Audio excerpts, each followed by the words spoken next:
Exploring the Titanic, a tour of the legendary ship. Hello, friends. Today, we're taking a tour of the legendary ship Titanic, exploring its iconic decks and hidden secrets. Let's dive in. Most people know the story of the Titanic, but let's go over the basics.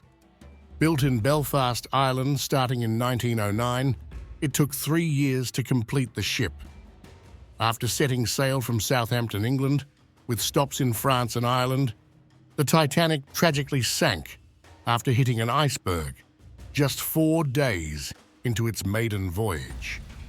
Despite being called unsinkable, only about 700 people survived, and this tragedy is still the most famous shipwreck in history.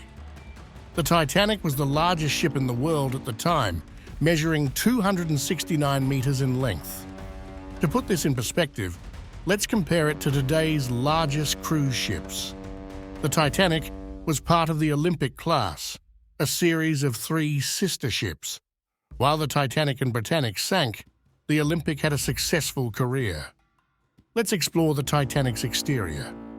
The front is called the bow, the back the stern, and instead of left and right, they use port and starboard. The ship had 4 funnels, but only 3 were functional, with the 4th added for aesthetics. The Titanic's massive chains, docking bridge and propellers were part of its impressive engineering. The Titanic had 10 decks. The boat deck was the top, with A through G decks below it. The orlop deck and tank top were at the very bottom, where the engines and machinery were located. Let's cut through the ship and take a look at how the decks were arranged, from first-class luxury to the lower third-class accommodations. On the boat deck, you'll find the lifeboats, though there were only enough for half of the passengers. The deck was divided into sections with lifeboats obstructing views for second-class passengers. The lifeboats, stored on davits, could be lowered into the water during an emergency. The bridge and wheelhouse were also located here, where the ship's rudder was controlled. A deck, also known as the promenade deck, offered stunning views for the first-class passengers. It had various rooms, including a reading and writing room, lounge and cafe for their leisure. The aft grand staircase also connected to this deck, which led to a second-class smoke room and more luxury amenities. B deck, or the bridge deck, housed the forward grand staircase, first-class parlor suites, and luxurious dining options like the a la carte restaurant. Second-class passengers also had areas on this deck, though it was primarily designed for first-class accommodations. The poop deck at the back served as a promenade for third-class passengers. C deck was the highest continuous deck, featuring crew dining areas, more first-class rooms, and a barber shop. The deck also had a third-class smoke room and rooms for second-class passengers. The steering gear at the back of the ship was located here, connected to the ship's rudder. D deck was where many first-class dining experiences took place. It included a dining saloon and reception room, as well as the second-class dining saloon.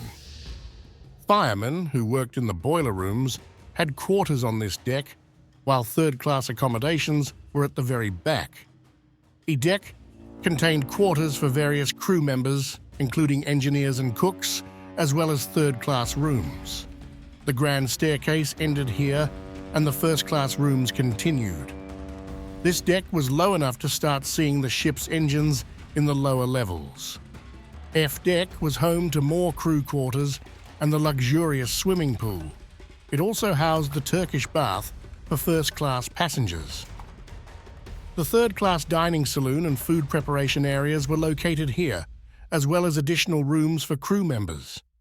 G deck was the last deck above the waterline, and it included more crew quarters, third-class rooms, and the squash racket court.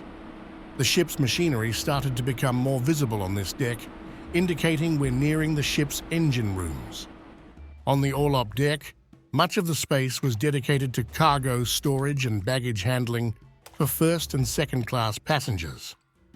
There was also a mailroom and space for for refrigerated cargo in the back, along with a large section devoted to the ship's engines.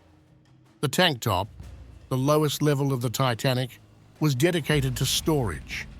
This is where the fireman's stairs lead down to the boiler rooms.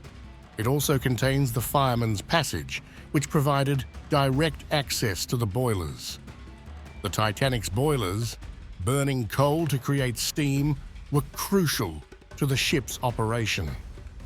The ship had 6 boiler rooms with 29 boilers in total.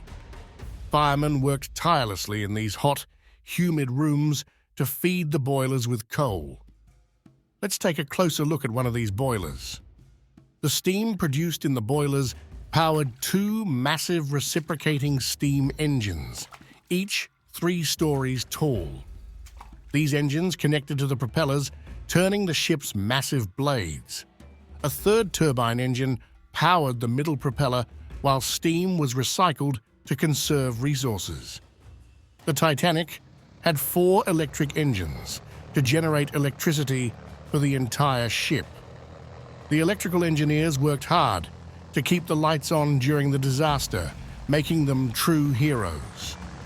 These engines ensured that the ship's power systems continued to function. The Titanic had a system of 15 watertight bulkheads, designed to keep water from flooding other parts of the ship. While these bulkheads were intended to make the ship unsinkable, they failed when the Titanic struck the iceberg. Many forward compartments flooded, and despite the safety measures, the ship sank.